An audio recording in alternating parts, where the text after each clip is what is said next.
Hello. Yeah, I just want to apologize for the way that I'm presenting myself in this video because I just left the gym and today was leg day, so the sweat was real, and then on top of that it's like raining out here in Atlanta and I'm sick, so we just got the combo going on right now, but it's the only time that I have to film, so you might see this look in multiple videos.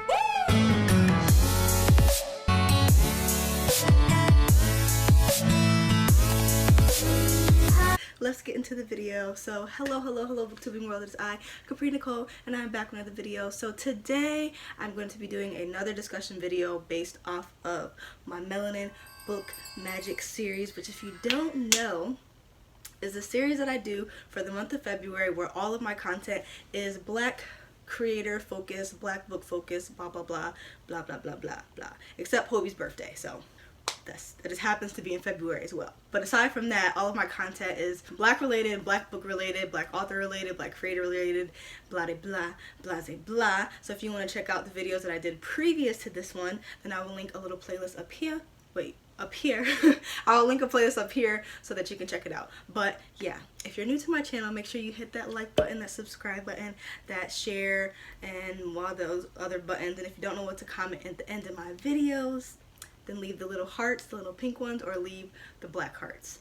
And follow me on Goodreads, follow me on Instagram, follow me on Twitter, and I think that's it. Alright, so this is going to be my last discussion video for this month because February is coming to a screeching halt, and I had so much fun doing a lot of these videos, and I had more that I wanted to do, but your girl is always on a time crunch, so I do what I can. Hopefully you enjoy these videos. If you haven't, then there's always next year. Today I'm going to be doing a discussion video that I did a collab with Steph, and I'm going to insert her little clips because we're going to answer the same questions, but she's going to have her little commentary, and then I'm going to have my little commentary, and it's going to go a little something like that. So we have two discussion topics that we're going to talk about today. Do you like books that have black characters on the cover or characters in general on the cover? Second topic will be recommending books with strong black leads. So let's get into it. So the first topic is, do you like books with black characters on the front?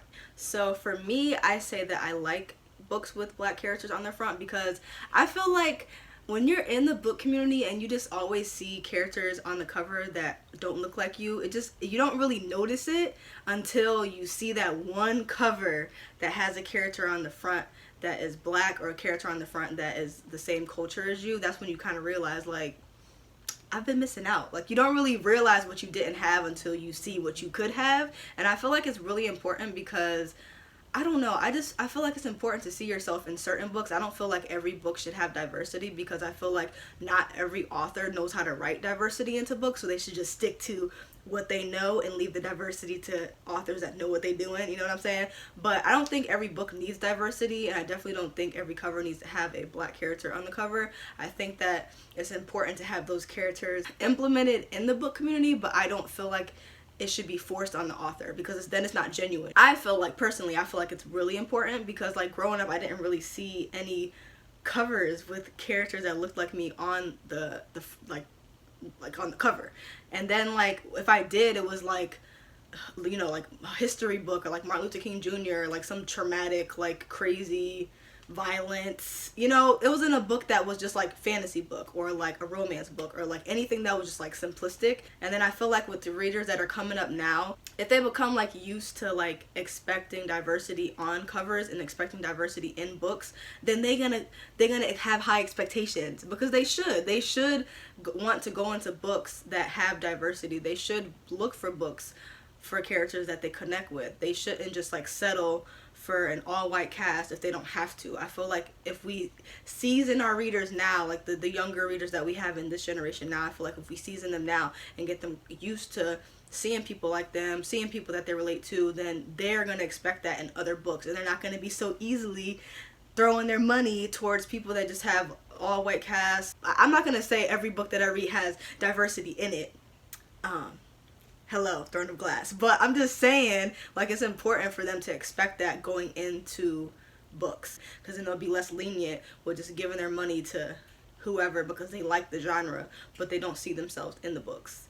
So I think it's important. The creativity that's going on right now in a lot of the book covers is just like so beautifully done. I'm really enjoying like the covers that are coming out now, because I feel like a lot of authors are starting to collab with different illustrators and different like artists that are like not as well known, and they're killing it. It's amazing to see, especially when they do like different editions of books. They'll have like their artwork inside of the book, and I just think it's so important, especially when you just like get that breath of fresh air when you see a character that looks like you. It just feels so good. It just feels so good. So I say yes. And the next topic is to recommend books with strong black leads. So I have 3 books, and one of them isn't like a main character. I feel like it's still really good, so I'm going to talk about the 3 books that I recommend. So the first book that I recommend is a book that I'm not even finished reading yet, but don't call me out. It's okay. Just leave it. It's fine. Full disclosure, I just started reading it. It follows this MC. Her name is Simone, and she's living with the HIV virus, and she's in high school, and she's at a new school, and nobody knows that she has this illness, and she has this really huge crush on this boy that she likes, but someone found out that she has HIV, and they're trying to blackmail her from dating the guy that she likes. And she's just trying to figure out, you know, finding her truth and finding out who's blackmailing her, who she can trust, if it's important for her to tell anyone, because she was really mistreated in the past, dealing with people knowing that she had HIV, because she was just bullied because of that. So she's just trying to find her way, and I just started this book, but I can just tell it's going to be phenomenal. And if you have not picked up this book yet, or if you have not seen it, then you definitely need to add to your TBR, because I've seen it in a couple videos. A few people are talking about it on BookTube, but I love it so much so far. I haven't finished it yet, but I definitely recommend that, because I feel like she's a strong character, even though she's still trying to figure out like what's best for her. I see that she knows what she wants, and she's willing to get what she wants, and ask questions and find things out, and still live like a normal life as a teenager and not feel so sheltered. So I definitely recommend that book, because I really like her as the main character. The next book that I'm going to recommend is Dear Ajuele. So this book is actually not really a book. It's a letter that's written by Chimamanda Ngozi Adichie, and she wrote We Should All Be Feminists, which I have here. Bam. She wrote this book, which was really good too. It was short, it was quick, it hit all the topics that needed to be hit. But this book is like a letter that she wrote to her best friend. She just had a baby, and she ended up having a girl, and she was asking her like, how can I raise my daughter as a feminist? So she's just like, she kind of like pondered the question and gave her a list. So she gave her friend a list of 15 suggestions on how to raise her daughter as a feminist, and I loved it so much. I don't have the physical copy of it. I listened to it on audiobook, and I'm pretty sure it's summarized by the author herself.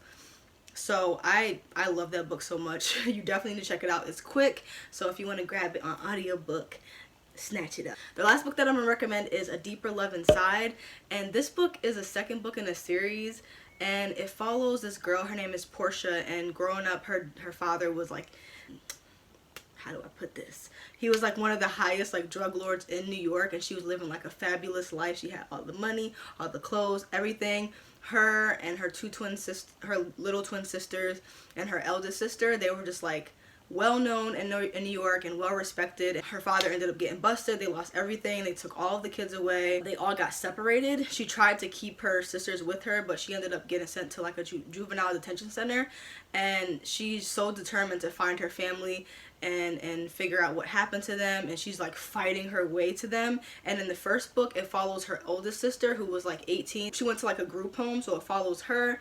And the second book follows Portia. Her journey is completely different from her sister Winter, and she struggles a lot with multiple personality disorder. It's never really talked about whether it's like bipolar or schizophrenia. I think it's just something that she developed from the trauma of everything that happened to her as a child. But I recommend this book because I feel like she's a really strong MC, and she fought really hard to get what she wanted and get back to her family. And she also is really into dance. The book is not all flowery, but it's a little rough around the edges, but it still is a really good book. I really enjoyed this book more than I enjoyed the first one, so it's a really good book, so I definitely recommend that one. Hopefully I don't go off on any tangents or anything like that, but the first question that I'm going to answer for her is, do I like books with black characters on the cover, or do I less appreciate them, and why? So I have no issues when it comes to covers having black characters on them, or if the cover has a white character, if there aren't any characters on the covers, it really doesn't bother me. I am a person that does not read synopsises. I go into books pretty blindly. I look at the covers. The covers are a big thing for me. I am drawn to a story because of the cover and then the author, and then I might read like the first line of the synopsis just to see if maybe that it may be something that I want, or if I am at a book signing and I meet a new author and I see a cover that I like and I'm like, will I like this book? How about you pitch it to me? And then the author sort of pitches the book to me without giving me the synopsis that's written on the back, or they come up with something right off, off the top of their heads. That's sort of where I come from. So I figured I would give you guys some examples of the different covers that drew me in because of the cover. And these covers in this group are all covers with either black characters on them that you can obviously see that they're black characters, or they're, that they're black characters, but they're artistically done in a way that you don't necessarily have to know that they're black characters. The first series that I'm going to talk about is the Hoop series by Kennedy Ryan. I absolutely adore these covers, and Longshot actually got a special edition cover, and I love that cover because it's just beautiful. It really sort of fits in with the story and stuff like that. But the main covers that everyone sees are these males on the front of the cover with no shirts on, and they are glorious looking, and they really represent the characters that are in these stories. I think Longshot's cover and Hookshot cover is absolutely phenomenal. Yes. Arms, face, shirt, body. Yes. Another series by Kennedy Ryan, you have the Grip series by Kennedy Ryan, and this, I was drawn to this cover. Just completely drawn to this cover. It is absolutely beautiful. It is stunning. Just looking at this cover, you would not know that it is about a rapper or that it's an interracial relationship. You just know that it's a beautiful cover. It has music and it deals with a Ferris wheel. Then I want to talk about In Tune and In Rhythm by J.N. Welsh. Both of these books are beautiful covers that you don't necessarily know that the characters are black characters, but they are, and they're absolutely amazing stories, and they revolve around the music scene, and I was just here for it.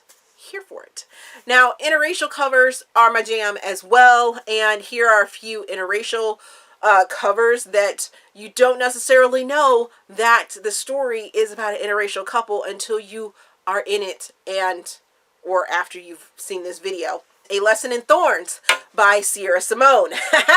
Bet you didn't know there was some interracial things going on in that book. Yes, so many yeses. It's dark, it's twisted, it's very niche, it's very controversial kind of book.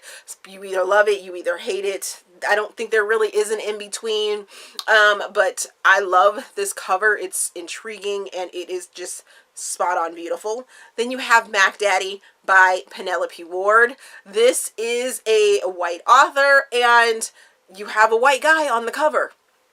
Would you think this was an interracial book? No, you wouldn't, but as you read it, you find out that it's an interracial couple, and I really enjoyed this interracial couple. I was like, when I started reading it and then some things were mentioned, I was like, oh, get it, yes, I'm here for this story even more now. We have Gluttony by Kay Webster, another white author, beautiful cover that fits in with the series, and you would think that the series revolved around rich white kids and that's all that was going to be involved in it, but no, it's set in New Orleans, so I would I was hoping for at least one interracial couple, and I definitely got it with this book, and I loved the way he loved her. And the last one I'm going to talk about is Making Up by Lucy Parker.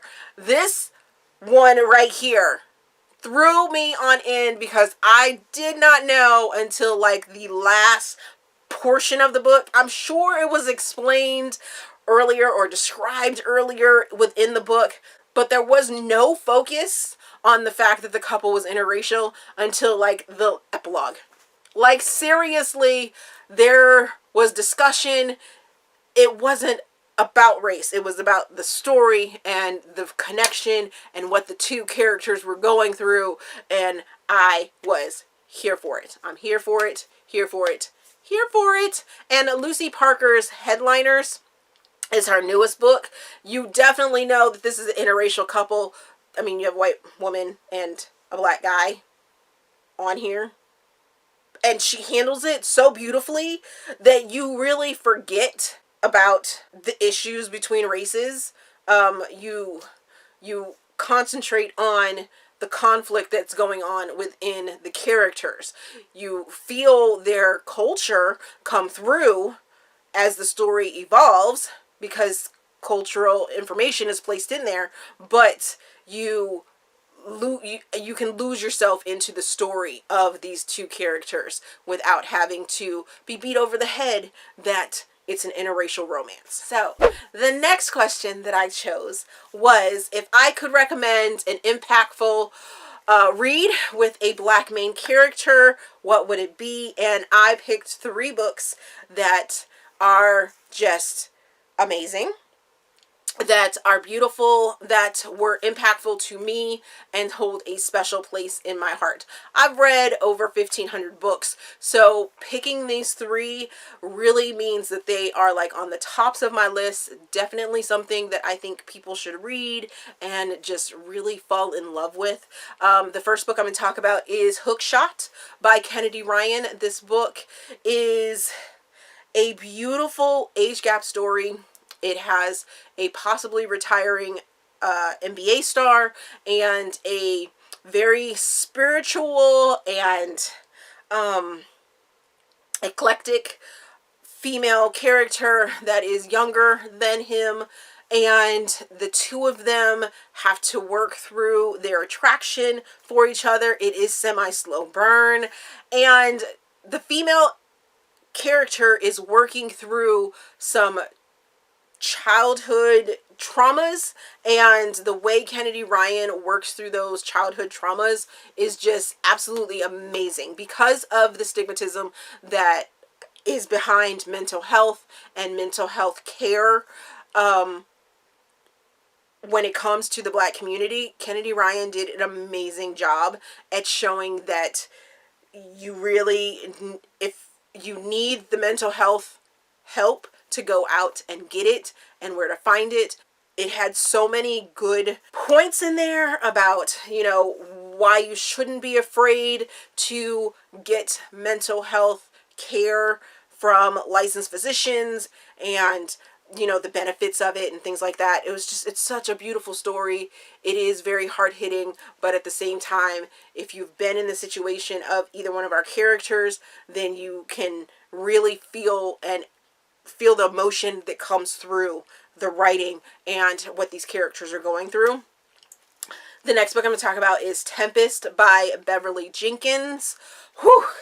So this was my first Beverly Jenkins book, and I stand for freaking Beverly Jenkins.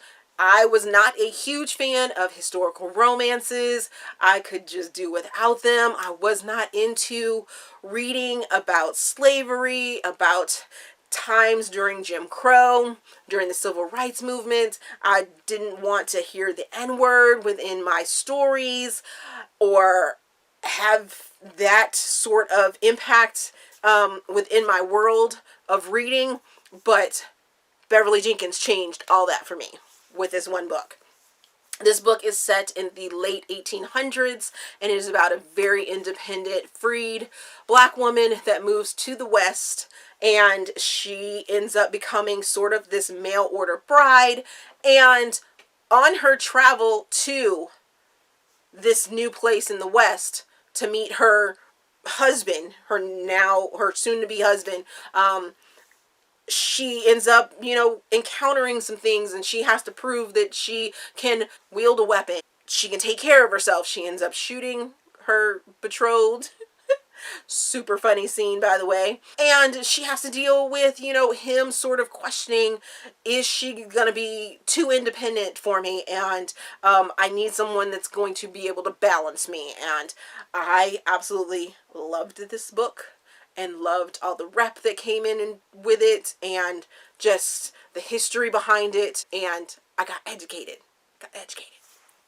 And then the final book that I'm talking about is Dear Martin by Nick Stone. Not a lot of people talk about this book on BookTube, and I don't understand why. Lots of people like to talk about The Hate U Give. I have an unpopular opinion about that book. This book, Dear Martin by Nick Stone, though, I will talk about this book to the high heavens. High heavens.